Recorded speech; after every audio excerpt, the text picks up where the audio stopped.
ఆ రోజుల్లో కాపుల్లో ఏ ఒక్క మనిషి కూడా కన్నీళ్లు పెట్టని వాళ్ళు లేడు. ప్రజల్లో ఏ ఒక్కరు కూడా అన్నం ముట్టిన వాళ్ళు లేరు. అంతగా ప్రేమించేవాళ్ళు. అప్పట్లో రంగా గారిని ఎలా చంపారంటే అల్లూరి సీతారామరాజును ఎలా పిరికి పందల్లా చంపారో అలా చంపారు. అది 87, 88 నేపథ్యం.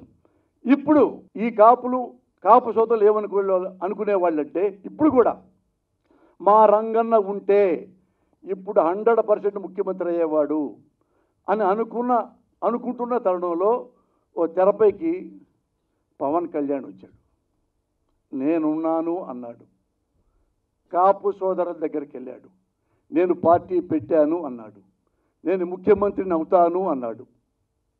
మీ అందరూ నాకు అండగా ఉంటే అన్నాడు అని చంద్రబాబు నాయుడిని, బాలకృష్ణని, నారా లోకేష్ బాబుని, పవన్ కళ్యాణ్ తిట్టిళ్ళు పచ్చి బూతులు తిట్టాడు చంద్రబాబుని.